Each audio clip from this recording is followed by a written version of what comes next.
Welcome, everyone. I am Nathan, he is Raven, and we are the Super Butt Brothers from another mother. That's better. Awesome.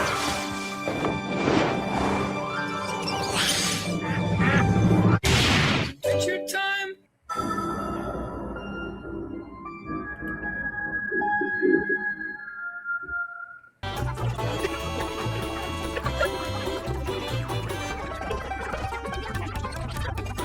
Man, What it's an just really funny. You just could not predict where any of that was going to go. Like, someone watching this for the first time would be like, what is happening? Yeah, right? Just watching it again, it's like, now that I have so much more of the context, I'm like, this is so simple compared to... Again, it's following that trend. Oh, this was made with Federator? I didn't know that. That's crazy. Oh yeah, actually, yeah, no, that makes sense because then they created the what's it called? The Space Warriors? No, the Bravest Warriors, and that had kind of like the same style that Oh, that's interesting. I didn't like realize that. That studio has hands in a lot of cartoons. It did, yeah. I mean, I think it for some time, it was also like working with a lot of Nickelodeon like animation houses, like I think didn't Federator also work with Butch Hartman in a lot of his cartoons? Like probably I don't remember, but that does sound familiar now that you mention it. I can't. I remember the Federator logo on Fairly Odd Parents for some reason. Then probably. But yeah, like looking at this, looking back at this, it really reminds me of like they pitched like what was like popular at the time, which was like oh, it's like funny nonsense with like weird stuff going on. Because you got regular show. I don't know. I think what came first, this or regular show? Yeah, I was. That's what I was gonna look up. Hold on. Because regardless, I'd say in either case, regardless of what either show came first, I feel like this is a good example of like 2010's humor. Just like very random, lots of non sequitur. Same time came out apparently. Yeah, that makes sense. So January, regular show came out January of that year, and then Adventure Time came out. So regular show aired first, and I think that's why this could have gotten greenlit because regular show was doing so well.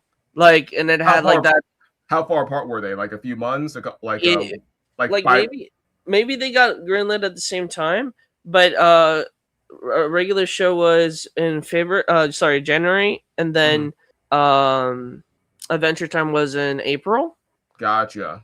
So, like, it could have been possible they influence each other, or it's possible that like maybe the president of Cartoon Network at the time, just like, or whoever greenlit them, was just like, maybe this is the style kids want now, or this is the style that we want. Yeah. Now. Who knows?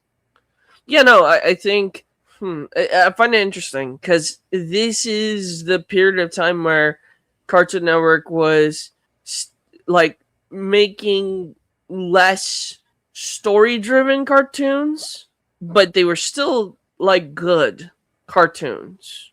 Like for like in the sense of like they were not only made for children, they were made for everyone that was watching Cartoon Network. Like both adults and kids and in between. Where it didn't feel very kiddie and all that. Like, so it's interesting.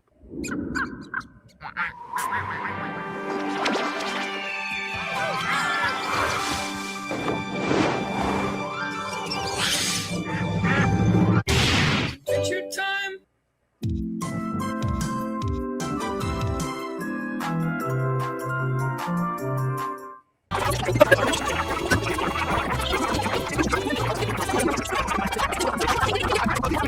Yeah, this show just feels like the writers had an acid trip and just like we're having so much fun just making up nonsense for this, and it worked.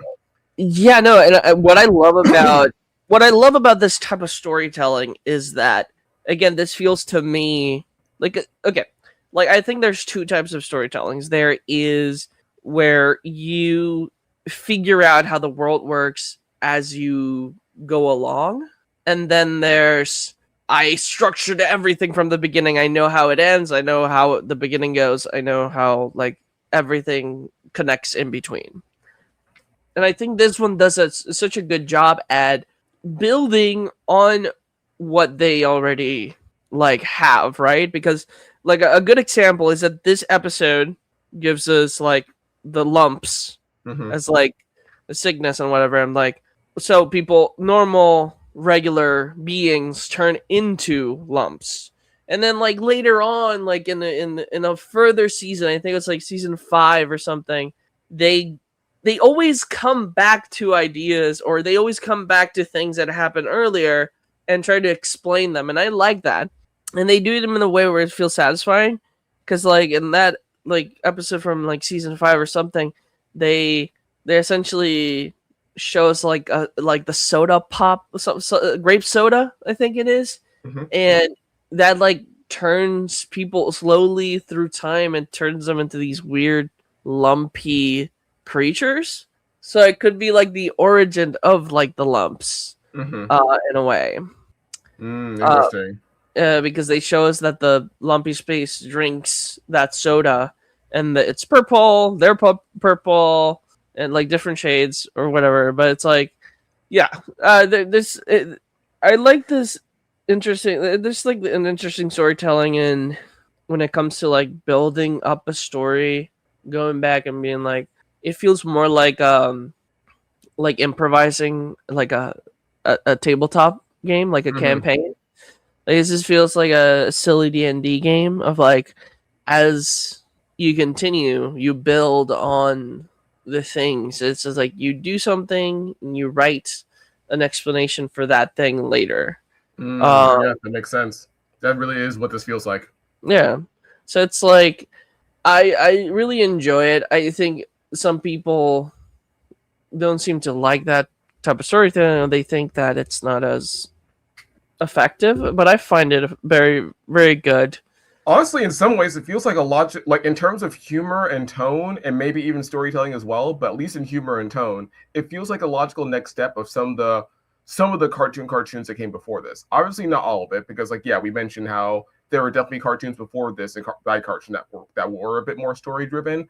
But I'm like watching this, it makes me think back to say the Adventures of Billy and Mandy. Like this feels like a logical next step of Billy and Mandy, where Billy and Mandy was also very random, very jokes oriented, and sometimes it did build on world building, but like you can tell that wasn't the goal. It's just more like, oh yeah, we'll bring this joke back and build on it a little bit more just for the sake of making more joke. But they're not trying to crack a whole story. But like at the same time, there are occasional like specials and movies they do to like build off what they set up. But the goal was just kind of just, we're doing these jokes because they're funny. We're gonna say and do whatever because it's funny, and we're gonna just take advantages of like the fact that we have this very elastic, nebulous world that we can do a lot of stuff in.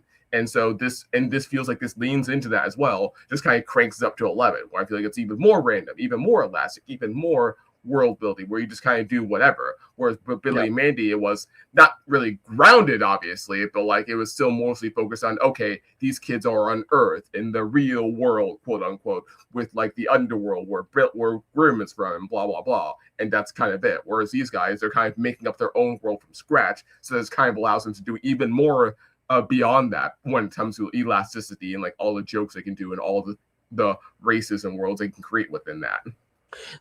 And that's something fun, because back in the day, people did not know. And here's the thing: I don't know if the creator of the show knew or not if this was Earth at the beginning of writing this, right?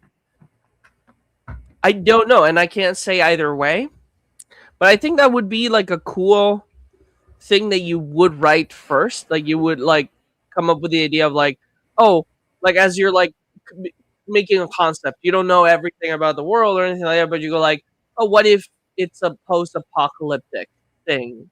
It's a fantasy realm, but it's still Earth, but it's post-apocalyptic, and you start like putting little details here and there to let people know. And I think the first thing to me is like the lumpy space stuff, because it like they have cars, they have cell phones, they have like they mention prom, but they mention it in a way it's like weekly proms where it feels like something that would happen like in the far off future where like the concept of something has becomes like an entirely different thing. Mm-hmm, mm-hmm.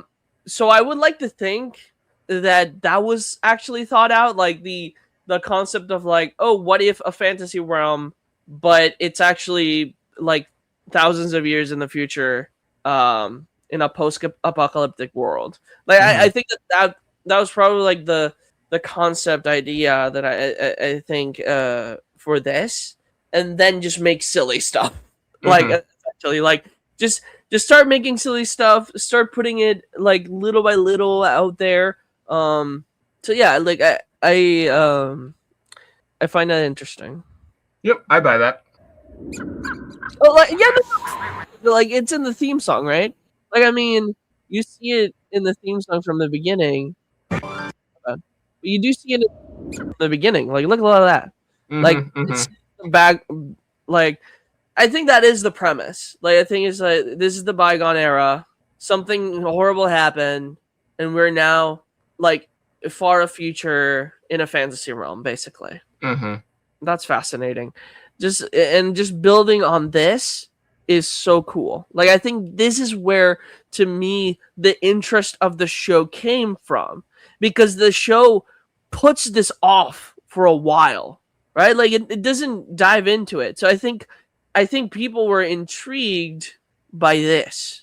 In a sense, like it gave a mystery where it's like, oh, and beneath all this silliness, there is like some mysterious thing beneath the surface that we haven't given all the details yet, and now it gets people intrigued. I mean, yeah. In that regard, it's almost like Gravity Falls before Gravity Falls. So it's like, oh, you're giving us these little breadcrumbs leading us to something really big beneath the surface, and we're eventually going to get there, but now we're really intrigued, but we're also just enjoying all the silly random stuff you're doing along the way there. Exactly. That's a good example, right? I think Gravity Falls would have not happened if it wasn't for Adventure Time. Like a lot of these shows that were combining silly with lore heavy stuff, right? It couldn't have happened without Adventure Time. Because I think that is like the core of the show is the fact of let's hide incredible, amazing world building and lore on a silly, dumb premise, so that studios greenlit us, right? Because like the studios were only looking for like goofy, silly, right?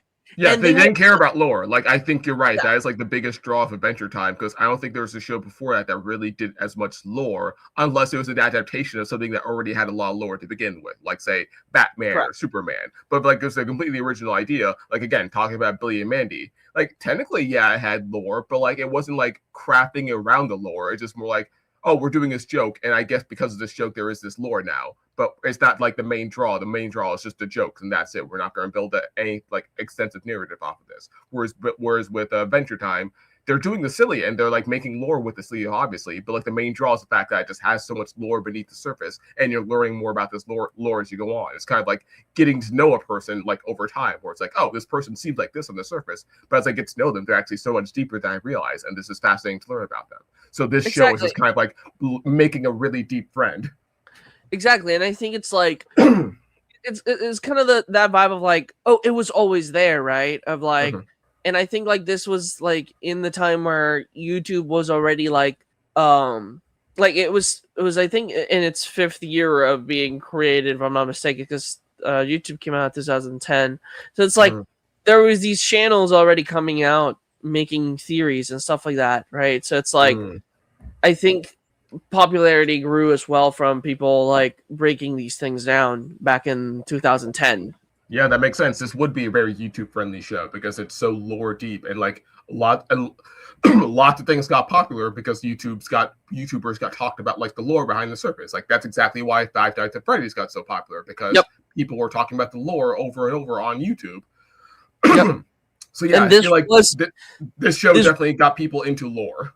Yeah, like this was the period, like 2010 was the period where like YouTube theories and all the stuff was so popular. I mean, it still is, but I mean, like this was kind of like during this 2010 time was like This is where it started.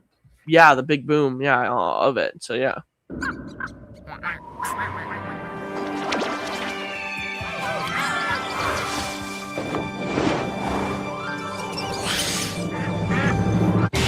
Adventure time. Ice King! Let's go! Let's go, Tom Kenny! Best character in the show, man.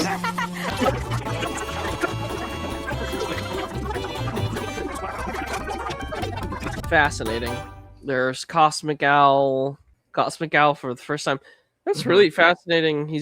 He appeared so early on. I mean, it has a different voice, but it's fascinating.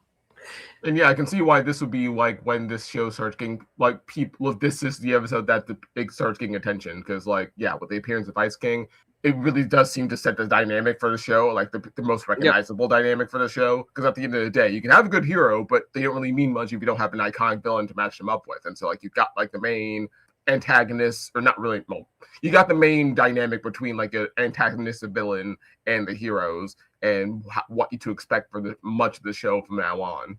It's so fascinating because having the entire context, and by the way, we're speaking about this stuff. I'm going to speak spoilers because like I can't not view this as like a rewatching to me. So I'm like, that's what I'm going to do. But it's like having the context of Ice King's trauma and Ice King's reasons for why he is the way he is now.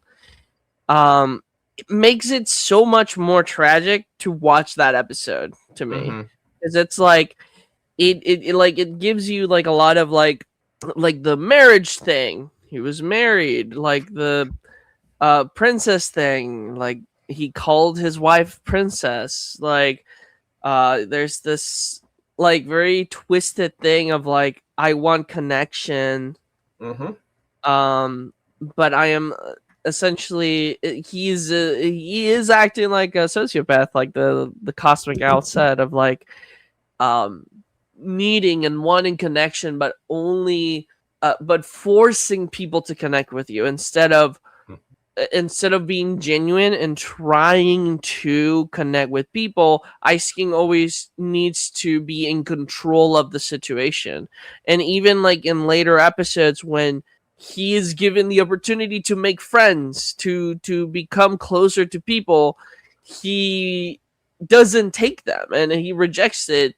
And he still wants to have this control over other people so he can feel safe in a way.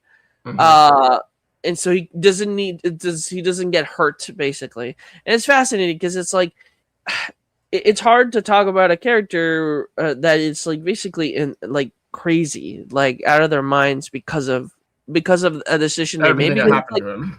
Because it's like you can't justify him for doing all these things.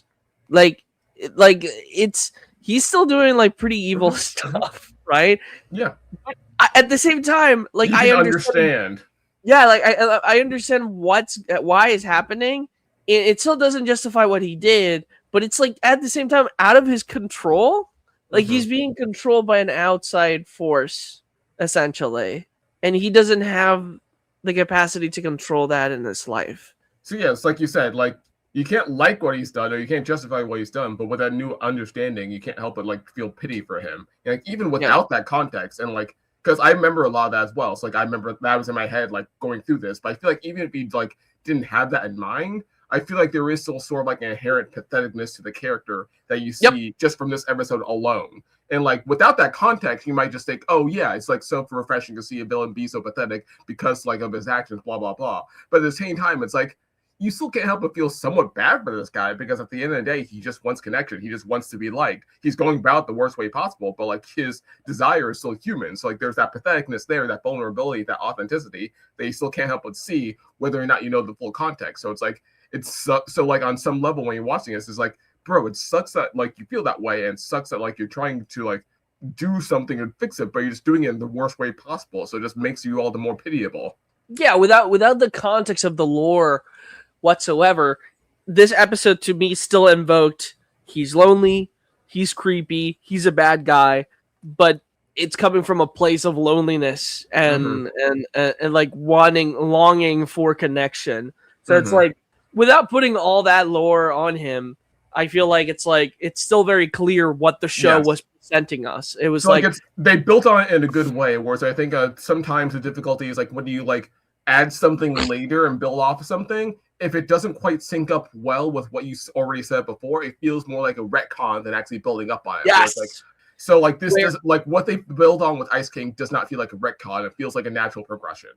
Oh yeah, like that's one of the things. That's another thing, right? Where it's like, again, this show seems to have a certain level of setup, and then it does random things, and then like adds to those random things and make them something. Because it's like, look at the Cosmic Owl, right? I don't think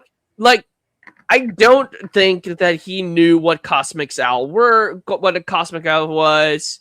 Like, that there was a different realm, that this Cosmic Owl was like the brother of another entity. Like, I don't think any of that was like, I can't see that, because like, I don't know, like there's something like very raw. It felt so throwaway and random. Like, it didn't feel like there was any thought put into it, other than the fact that this would be funny and random, and we should do it because it's cool. Exactly. So it's like, even if there's an idea of what the Cosmic Owl is, like basically like, oh, it's an entity that appears in your dreams, right? It's why is it because the context that it's given later, it's given that Cosmic Owl appears in dreams prophetically. So like anything that the Cosmic Owl appears in will happen. So like there's nothing prophetic about that moment. He just tells them you're a sociopath. And then like he wakes up. So I don't think he knew what the Cosmic Owl was at the time, but it's still in a dream, and he builds from that, right? Yeah. Like and I do, like, I find that interesting, right? So for me, like the debate here as well with Ice King is, did he know who Ice King was? Did he have like a backstory for Ice King of like, did he know what certain characters were gonna be, and then like write them little by little in this like wacky world? Or was Ice King just a really good writing progression? Like, because it, like you said, Nathan, it still fits very well. It doesn't contradict, the same way that what I just mentioned about the Cosmic Owl kind of contradicts what is set up later, because there's nothing prophetic about the Cosmic Owl appearing here, so it kind of doesn't fit that much with who the Cosmic Owl becomes. But if I look at like Ice King's storyline in my head all throughout the show, this episode sets him up perfectly to become what he is later. So like, it's so fascinating to me to think, to really analyze like what was planned out and what wasn't. The same way of like, this is a fantasy realm after the apocalypse, right? So like, what was the things that were planned and what's the things that were not planned? I don't think Marceline was planned that much. Like, to be honest with you, I think that one of the things that's coming up later is Marceline. I don't know if it was like, if there was like this deeper connection to Marceline at the beginning, because she changes so much as a character.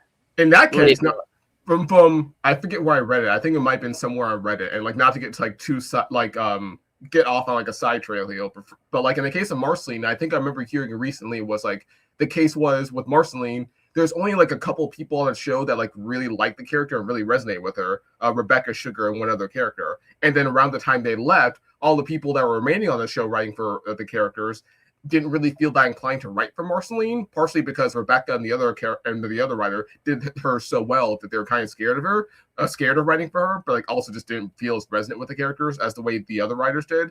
And so like in the cases where they did decide to finally write for her, they just didn't really know what to do with her, or just didn't really flesh her out the same way she was before. So it's kind of a sense of like, yeah, the reason why she wasn't planned out apparently is because the people that actually did like plan her out just were not around anymore, and the people that were left just didn't really know what else to do with her.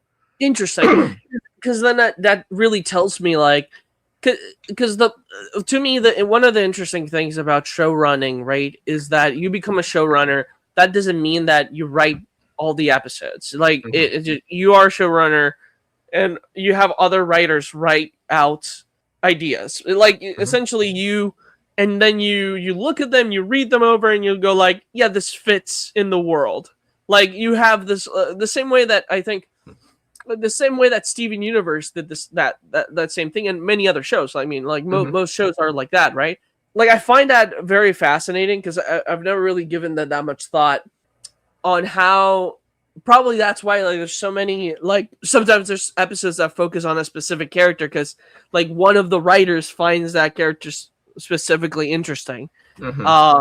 That's fascinating to think about, and to like it really makes these shows feel more collaborative in a way where that's why I think they're good.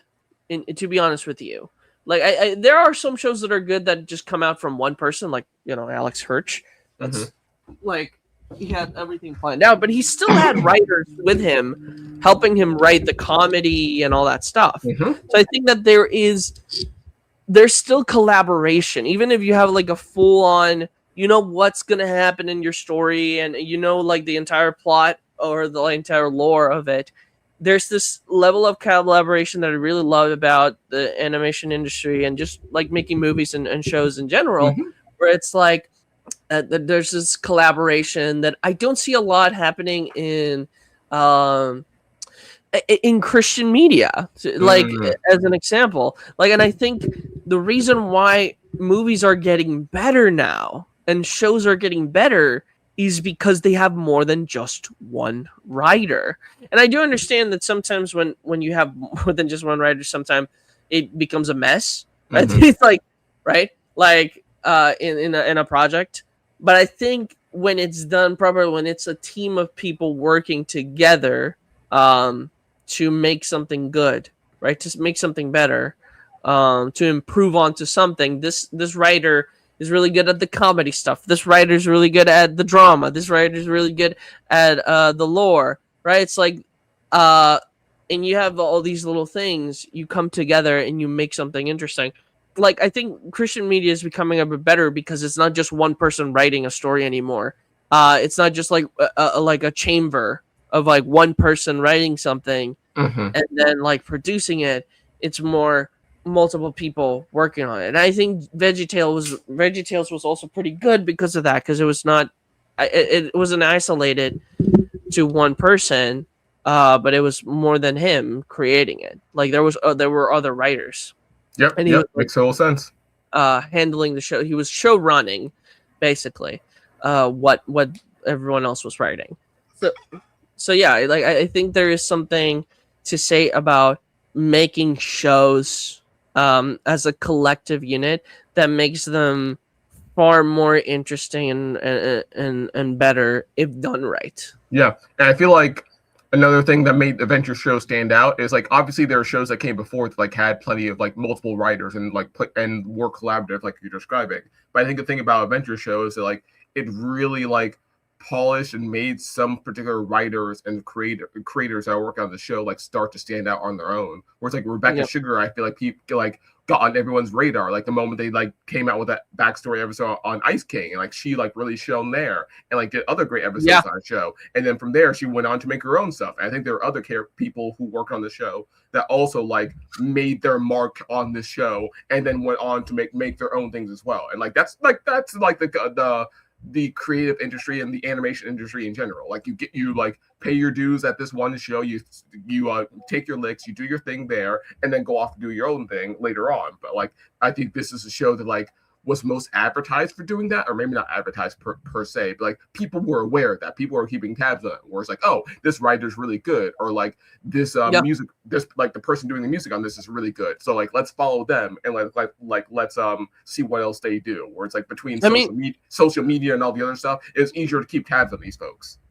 I mean, the creator of OKKO also came out from this, right? Right. I'm pretty sure. Yeah. Yeah. So it's like there's so many showrunners that came from this. So it's like they the level of writing that they had was incredible. And I think like you said, it's like most of these characters would not be who they are if it weren't for people like wanting to push forward a more story oriented kids show in general.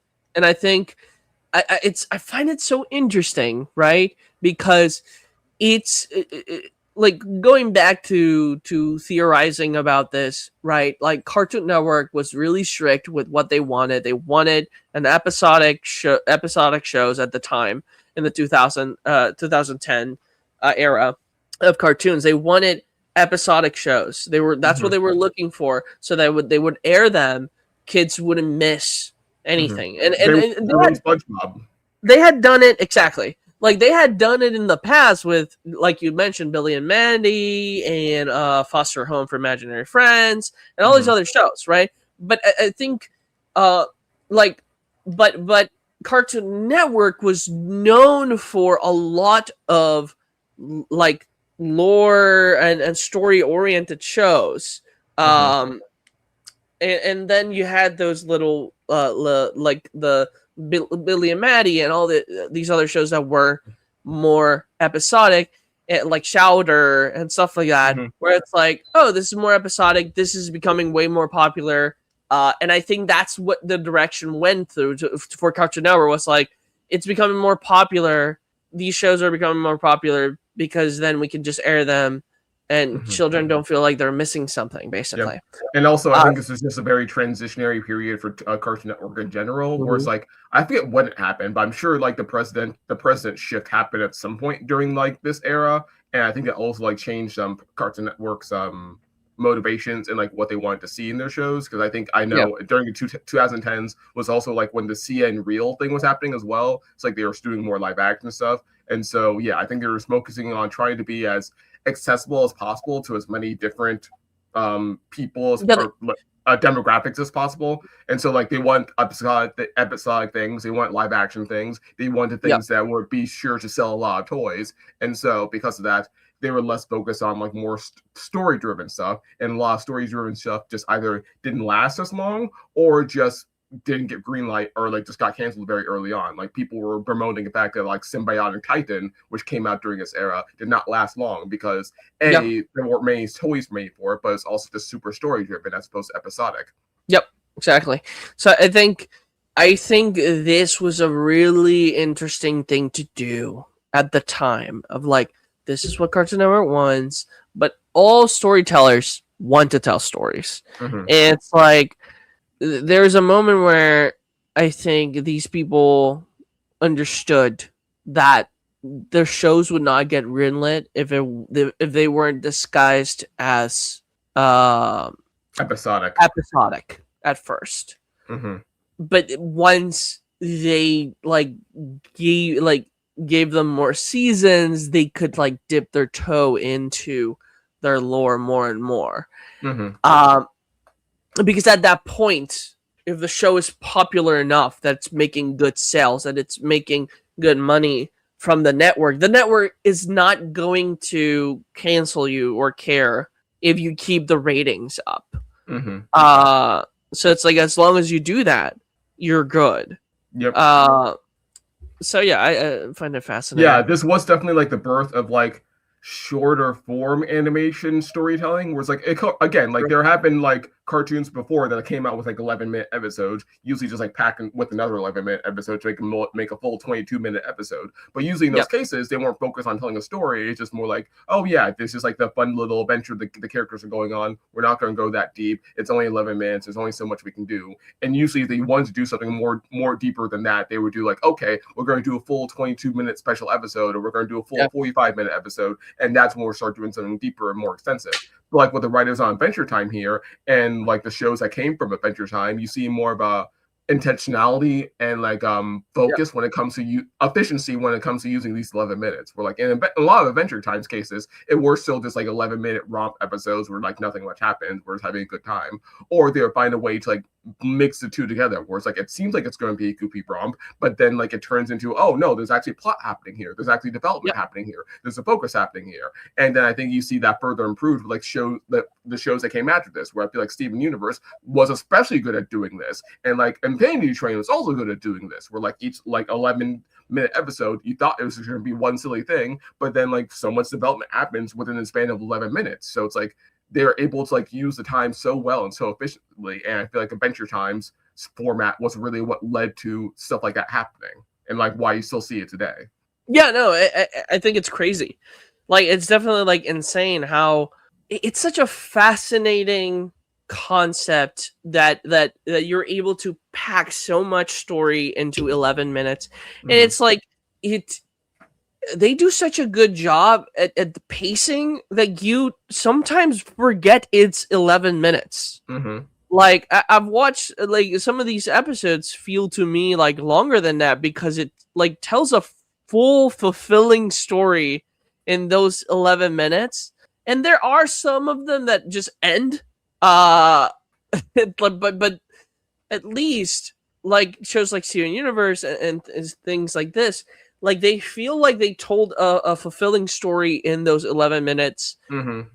Like, and they can do like beautiful things in 11 minutes sometimes of like going through like a whole like character backstory and things like that. It's like it's impressive. It's just that's the only word I could say. It's like these were good writers, and like that's why it's so popular. That's why it's still going. Like, this hasn't ended. Like, this is something that keeps on giving. Like, this show, like yeah, like the main show is done, but it's still we still have Adventure Time Distant Lands. We have the movies essentially. We have the Fiona and Cake, like continuing the story forward. Like, it's so good. Like, and Fiona and Cake does become like your modern show now, where it does have 20 minutes each episode, and it does do like the 8-episode run of things. But it still packs a lot of things in those 20 minutes. Like, I'm saying, like, these writers are very good at what they do with time. And whenever they have more time, what they do is just breathe. Just let the characters breathe a little bit more, making the pacing feel like 10 times even better. But because it's like you're letting some characters just walk around or like look at each other or like things like that, like have these pauses or these introspections of the characters.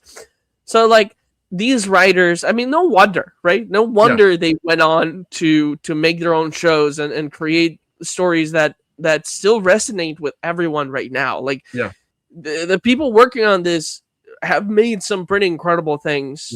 And you can see, and like with what we're talking about, it's very understandable, like why working on this show was so formative for so many of these creators. Because like they're working with the intention of trying to be an episodic show while also still trying to tell a story. So it's like, and like people said it time and again, we're like within the form of constraints, that's where creativity can really often shine. Like when you have these limits, you're able to be super creative as a result. And I feel like working on this show just taught them all to be very thoughtful and intentional and efficient with how they use time, because they only had so much time they could use. I think that's what's fascinating to me always. It's like constraints are always a positive thing, in my opinion. Like because they always push your creativity forward. I really think so. It's like, what do I do? What is it that I can do to make this work? The story work, and if it can't work right now, I'll make something else that works, right? So it's like what do I have and what can I offer up, and how will that multiply by doing so? Like the fish and the loaves, like I only have so much, but if I just really focus on this and offer it up and do what I can with it, you can wind up doing so much more than you realize. Oh yeah, like I mean, like and again, if you do if you are willing to focus on storytelling in this way, like just have fun with it, and also like try to tell a good story, you'll be able to do something incredible. Like I mean, that's why like The Chosen is so popular right now, is because it managed to accomplish something that I never thought it was possible in a Christian media, which was combining that like this really good writing and sense of humor into a project like it's like into like a Bible project basically. Like I think that there's this, before we had this reverence that we kept with shows and stuff like that, and there's nothing wrong with that reverence, right? But I think it is limiting to say that God is not okay with art when he is the artist above artists. And I think Mhm. that's why, like, I like to study media in general, because I want to become a writer. Like, I want to write. I want to I mean, I'm already like making shows Mhm. and stuff, but I mean, like, I want to make I want to be able to make my own things, Mhm. and for them to be to be successful, and also be sharing my thoughts and my beliefs in a way where it doesn't bore someone. Where in a way where it entertains, but it also delivers a message, Mhm. because art is about it's not finding art is not finding a way to deliver a message. Art is it's more of a a piece that is reflecting something that you believe, therefore it shares a message with other Mhm. people. And you're kind of Like, inviting someone to accept that experience where it's like, oh, like I had this thing I want to share. I had this thing I want to show you. I love to entertain you with it. If you say yes, thank you. I'm so grateful. I'm going to do my best to like use this time you're giving me in order to give you something that like will be entertaining, fulfilling, and might just give you something more to like think about in the future. Like I want to like give something good to you by doing something that's good for me as well. yeah, and like within that story, you'll find morals, you find a message, because all stories, all art has a message. Like, we Mhm. can't deny that. But when Mhm.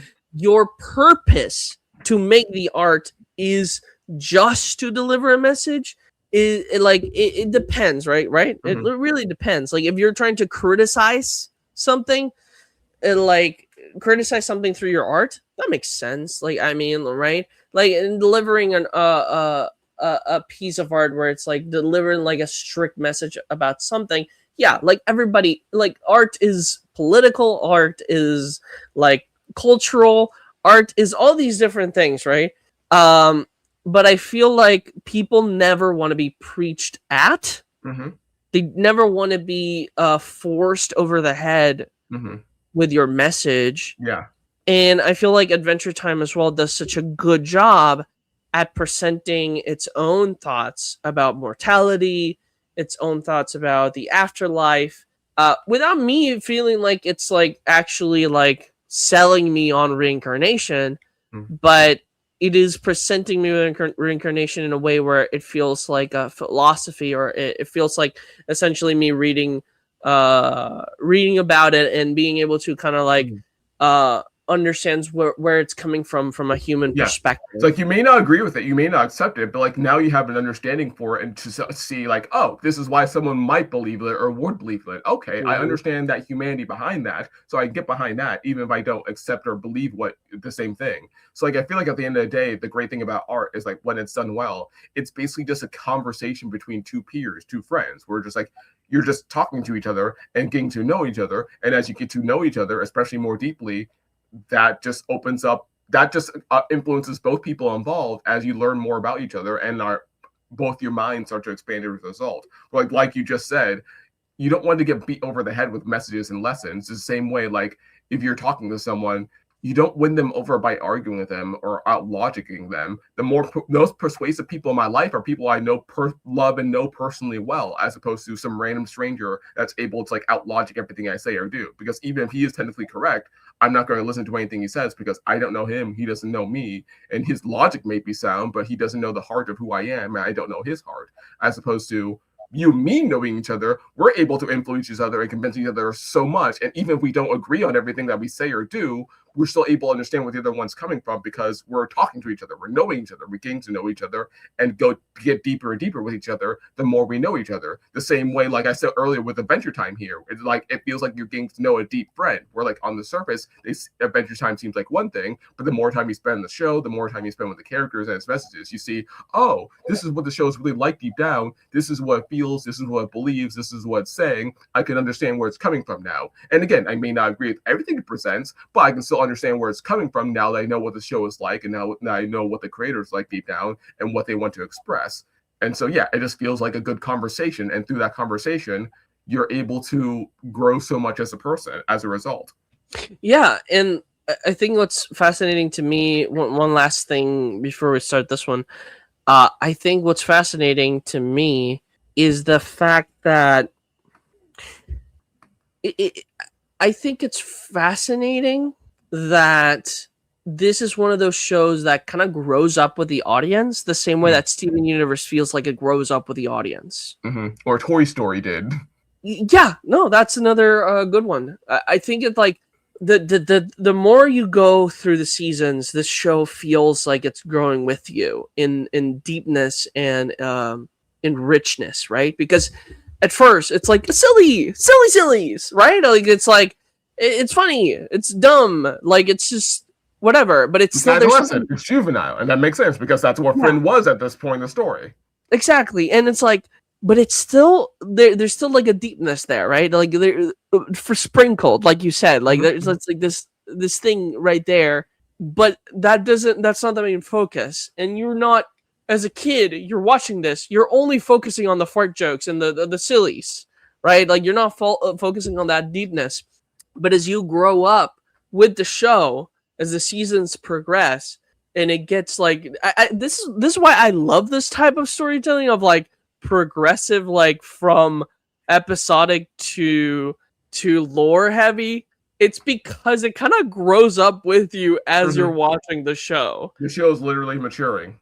Exactly, like with you. So it's like the experience is really cool. It really feels like when you watch a sitcom and the characters are growing up every season, right? Like you see the actors growing up, you see like actors getting older.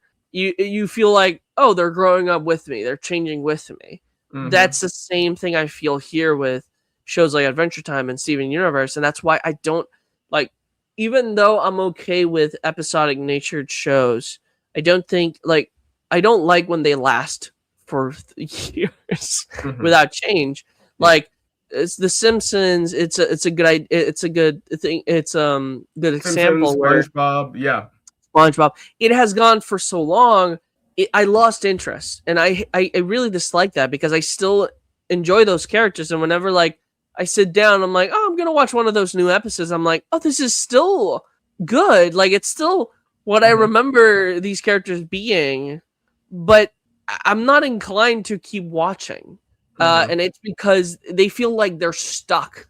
Like they haven't changed in any way. So I'm like, I'll watch it whenever I feel nostalgic, right? Where I'm like, I'll watch it because I feel nostalgic and I want to like enjoy something from my past. But it doesn't feel like something that grew up with me, or it's changing and evolving with me. It doesn't feel enriching. Exactly. It just feels like it got stuck in time and it hasn't moved forward. And maybe like a new generation picked it up, right? But it's like, then it's like a generational thing of like 10 years and that person stops watching, 10 years and that person stopped watching. So it doesn't create it creates like this sub branches of fandom, right? Of like none of each fandom has like a different like perspective on the characters and stuff like that.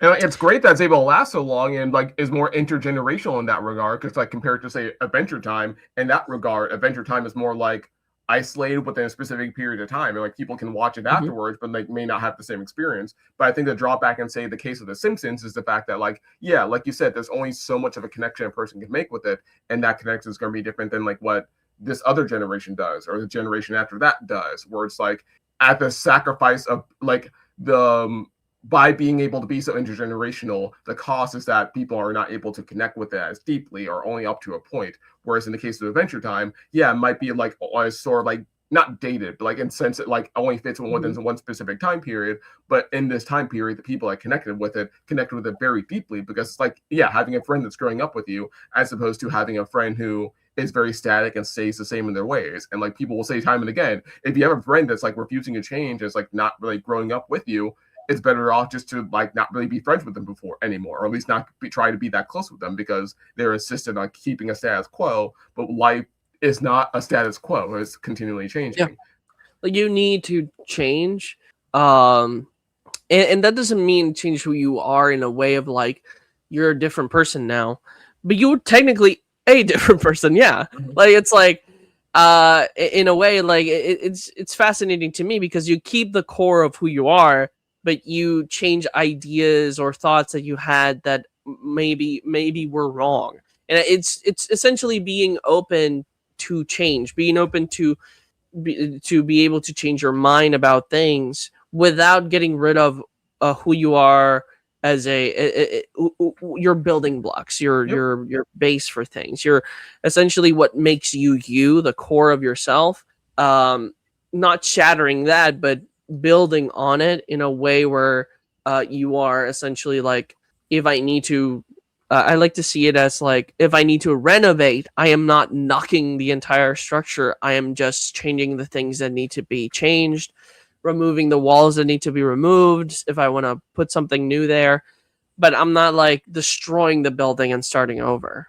Yep. And I think that it becomes an inevitability when you start to realize more and more how much time is a limited and valuable resource. Like what you do with resources, you spend it on something, you invest it in something. And so you feel much more satisfied and fulfilled and enriched when the time you invest in something pays off to show, oh yeah, I'm spending all this time on something. And because of all that time, it's gradually changing. Like with time comes change. And so comparing Adventure Time to, say, The Simpsons again, The Simpsons doesn't feel quite as enriching as Adventure Time because the time you may spend watching The Simpsons, it doesn't mean nothing, but there isn't as much payoff because The Simpsons just keeps the status quo the same, and like there's not like ultimately no big change. Like again, like the generations of writers and stuff may change, but there's still a status quo the show itself has to maintain for the sake of being episodic and for the sake of being intergenerational. So that means you reach a diminishing return on the payoff of the time you spend with it. Where say with something like Adventure Time, you spend time watching a show, you will get the payoff of seeing the show mature alongside you because it acknowledges the fact that with time comes change. Yeah, like I think a fascinating thing to me about shows that remain static is the constant need to retcon things. Like how many future versions of The Simpsons are there, right? It's like at this point, they each season is technically its own like dimension, basically, or like micro timeline, basically, because it's like each future is completely different. So and they don't really lean into it or acknowledge it. They just do it for the sake of a single episode or two. So it gets to a point where it's like none of this really even means anything anymore because they all just kind of neutralize each other out because they're just doing it for the sake of doing it as opposed to trying to build off of it. Even because what they do a lot in those future episodes is that they get really emotional, like, and they get really deep about things, and the characters feel like real people. Like I really enjoy those future episodes, but it loses its meaning to me when they stop being canon, right? Because now this is the future. That now this is the future. Now this is the future, and it kind of like loses its meaning at some point. I'm like, okay, then I guess it's meaningless then. Like I don't like I don't feel like attached to this anymore because it's not real anymore. I don't know. It's interesting. It's just interesting. I mean, you can still love something, and you can still be connected to it. I'm not saying still that's entertaining, still great, still worth watching, but like, it just the payoff is just different. Exactly. Like it just changes a bit of your feelings on it because you're like, and then it becomes like a war thing with people because they're like, oh, what is the definitive thing? What is the definitive one? Or what is the best version of one? And I'm like, it just creates a bit more conflict in my opinion. Like, I mean, there's always going to be a conflict when it comes to art because we all have different perspectives on it.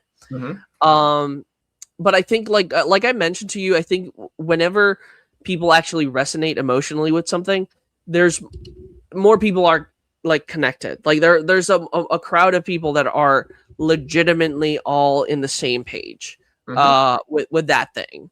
Like I think, like for example, I think Sonic is such a interesting one because Sonic is popular in different places. It's like comic books, games, movies.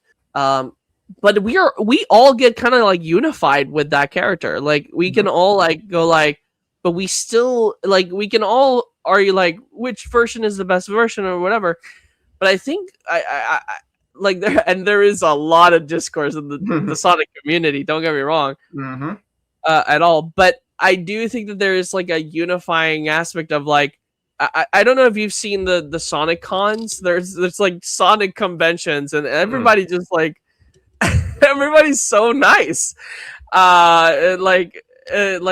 It's fascinating to me that everybody can come together in certain things like this, like in art in general. But yeah, I think this could be our last episode. Sounds good. Where'd the sound go? Oh, there it is.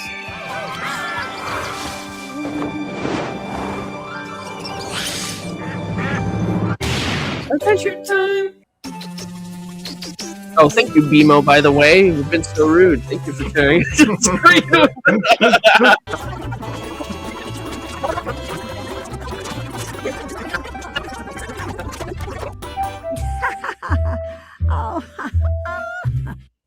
Okay.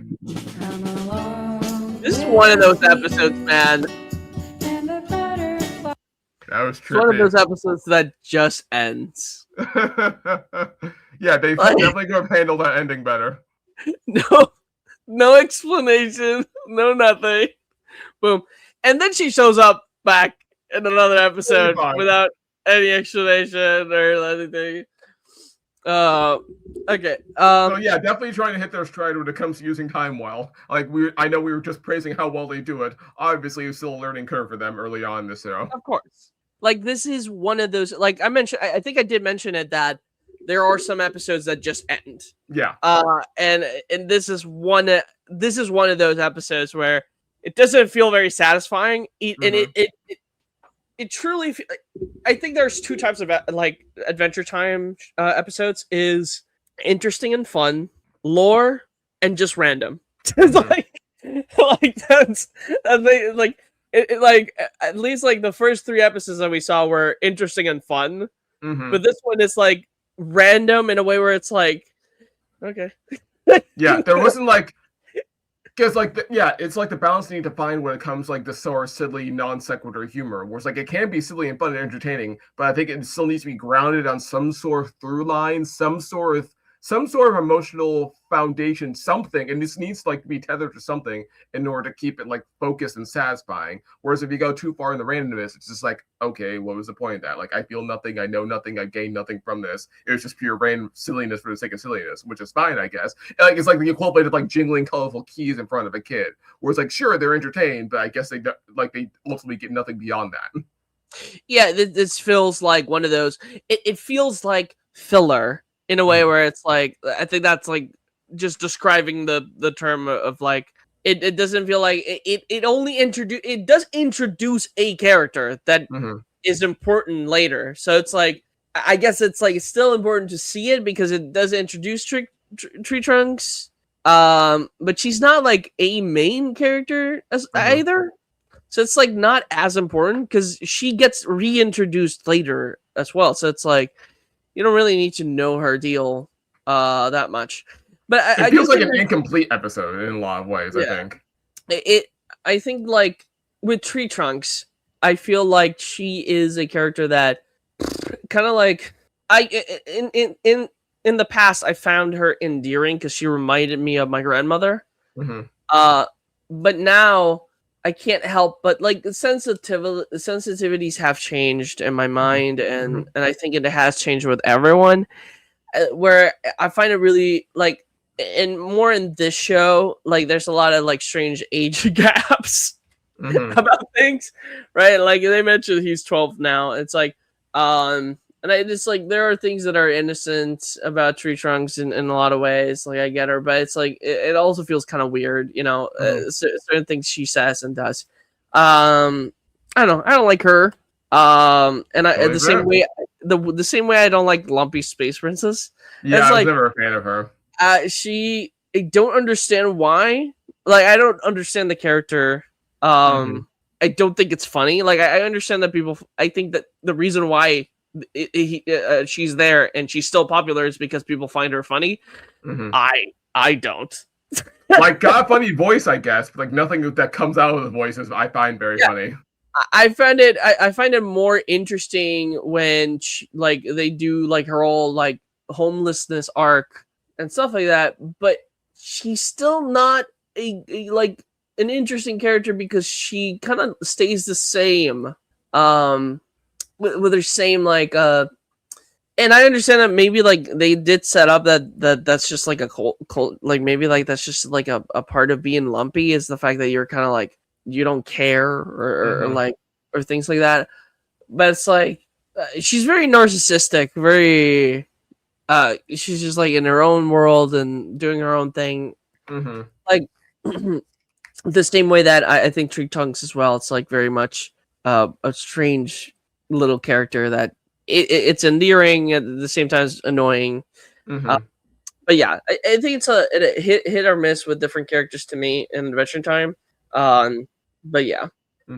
Another thing I've noticed upon watching these episodes is how much of a passionate character Finn is. Like, he feels hard, and I think you see, like, talking about like his growth over time, like how this starts out as very juvenile. It's like you see how he handles that passion in very juvenile ways, where it's like he does acknowledge like because like when he's upset about something, like you see him lash out at multiple characters, whether they be friends or foes or whatever, and then at the very least he does acknowledge like he lashes out, and afterwards he's like, oh yeah, I'm sorry, I just felt really strongly because I wanted to do X, Y, and Z, or I wanted to protect you or whatever. But he still like does have those emotional juvenile blows to begin with, because he doesn't really, he's still aware of those feelings, but he's still letting those feelings take over him for certain moments. So I'm very curious to see how the show may build off of that, like through the beginning, middle, and end of like how does he grow as a character, how does he handle those feelings, how does he acknowledge his passion and use it in like constructive ways. Because like, yeah, you can see that the passion's there, you can see him being juvenile about it. So I'm just very curious to see how those passionate feelings are addressed as the series goes on. I think Finn is a very fascinating character because first of all, he's very much presented, he's our hero, right? He has like a really big heart. And we kind of like see it from the beginning of like wanting to help, wanting to do the right thing. It's like, and there's these different forces, these different people telling him what the right thing can be. Because right now he's very much influenced by Princess, by Bubblegum. BP, because she's like this very much tyrannical narcissist, but that cares a lot about control and stuff like that. But at this point in the story and this point in Finn's life, he obviously doesn't see that, because again, juvenile, he's just a kid. He just thinks, princess, she's obviously good, and the evil king is obviously evil. And it's like things are very simple that way. Correct. And then as the story matures, we see, things aren't what we think they are. Let's take some time to process this and develop this. That's what I really, really like about Adventure Time, is that it really feels like that. It feels like this progression of characters changing and adapting to things that they learn, where it's like, yeah, like the more interactions Finn has with Princess Bubblegum, PB, he like begins to change his perspective on her, and more when he stops, like when she like outright tells him like, I'm not into you, like that's never gonna happen, and he kind of moves on. He kind of like begins to like doubt a lot of her decisions and stuff like that. So it's like Finn is a growing hero, and he'll do the right thing essentially, and that's what I like. And the right thing is like the most noble thing. So he feels like a very much like your typical knight in shining armor, but that it's like that learns what the right thing is as he goes on. Because he also has like Jake in his side, where Jake can act both as a deterrent for good and also an encouraging force for good. Because I think Jake is very flippant in his own like thoughts and his own beliefs. I think he's just like very much someone who is there to help out, like encourage, but he also wants to protect his younger brother. So it's like in both directions, he's always, and he also wants to protect his own interests, which I think like that's a fascinating thing about Jake is that he can be sometimes selfish, but it's like he has like he's very nuanced. Jake is very nuanced because he's both there. He's both there for his brother. He enjoys the company of him. He likes being an adventurer. He likes being a hero. But I think that there's like a bit more selfishness in his desire for those things than what Finn has. I think Finn is more selfless, but Jake is more like depending on like how safe I am or how safe you are, basically. Like which is interesting because like I think he's a good foil in a way to the Finn mentality of just go straight into action and think about the consequences later. Yeah. While Jake thinks about the consequences, like I don't think that's a good idea, right? Well, where being a person who considers the consequences sometimes is the right thing to do because it may lead for goodness later. I think it also can make you the bad guy in certain situations where you did not act or that you not want to act because it could negatively impact you. So I think so fascinating the dichotomy of these two heroes as brothers working together is that both of them push each other to be more safe and be more heroic. Like Finn pushes Jake to be more heroic and Jake pushes Finn to be more safe. And comfortable. Like Jake really likes to be comfortable and safe, but it's still out there doing the thing that he was basically taught to do, basically, because like his parents were like these incredible adventurers as well, right? So it's like to him, it's more like following the the mantle of his parents, like he's just like doing his job, basically. He's doing the job like the of being a hero. Being an adventurer, but Finn is coming from a more like pure-hearted way of thing. Yeah, so like Finn is more single-minded and focused on that, and you can tell his heart's very much in it for better or worse. Whereas Jake, on the flip side, and I think it's a good reflection of his powers as well, he's much more elastic and flexible, but at the same time, his heart's not necessarily as in it as Finn is. So yeah, like you said, it's a very interesting dichotomy between the two. They're good foils.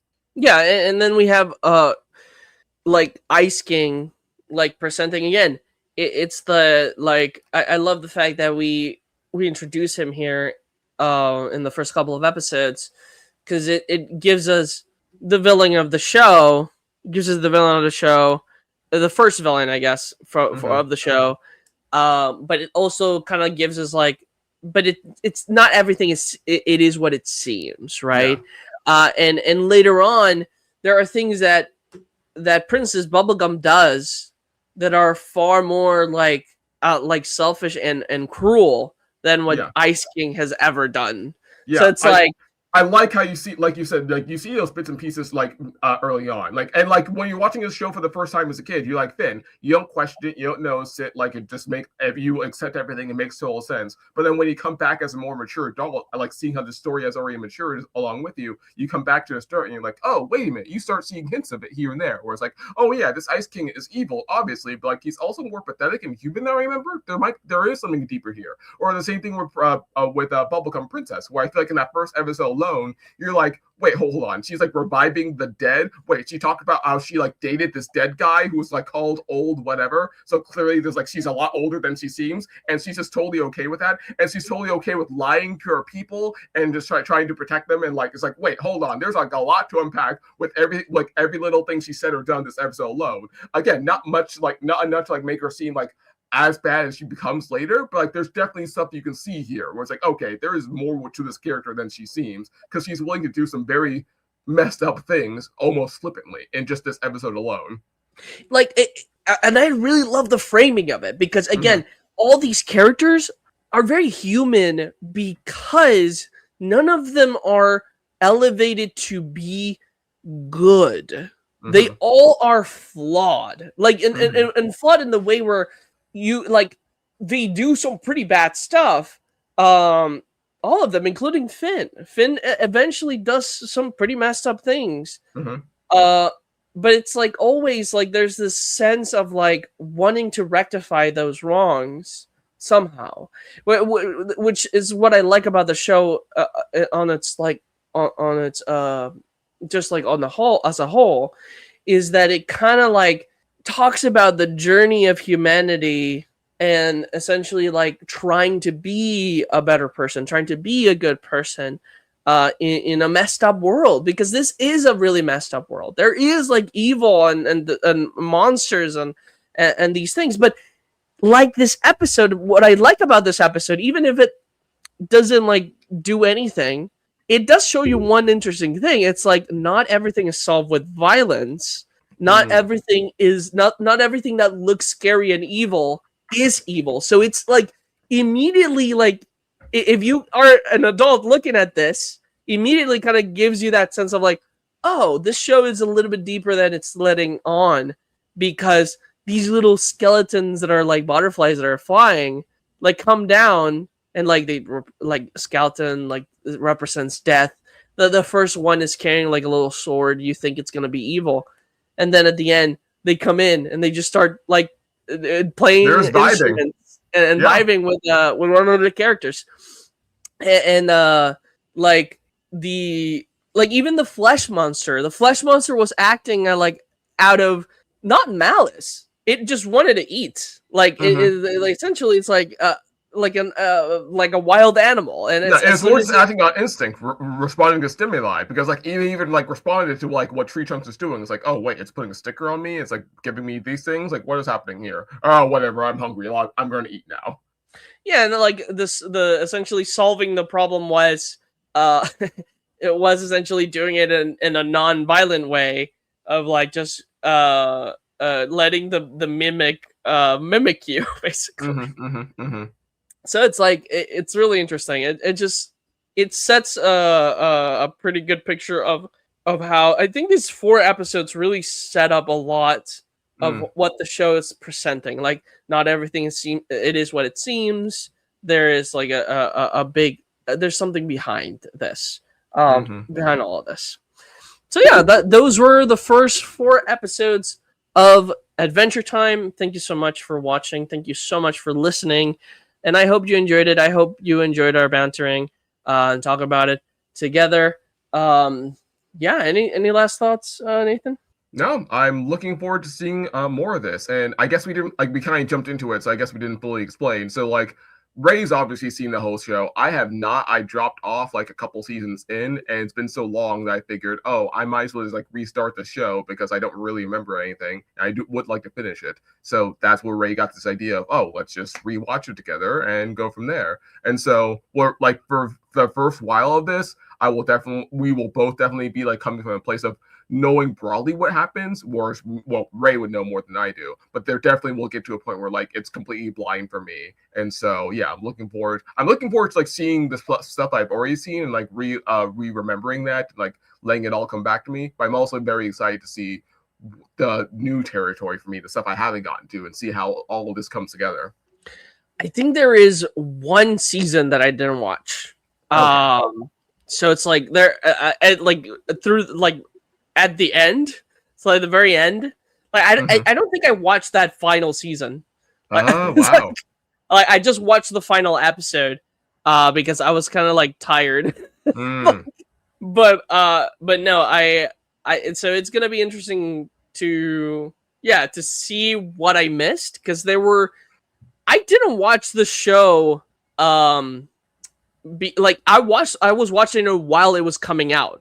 So there are definitely episodes that I missed that I'm interested to see actually watch, basically. But I know the wider context of the entire show because I watched more of it than Nathan. So like I mean, he's not wrong. I'm just clarifying that I think I didn't watch like one season or something like that. But yeah, we're both coming from a place where one of us knows more than the other.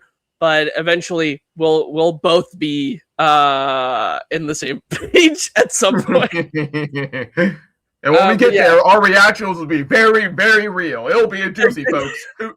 Stay tuned. Yeah. So have a wonderful rest of your day, and just hope you please watch the Jim versus the Future. You know, our friend Joe is awesome, and he deserves to have like a little love. So yeah, go do that. Goodbye. Wahoo!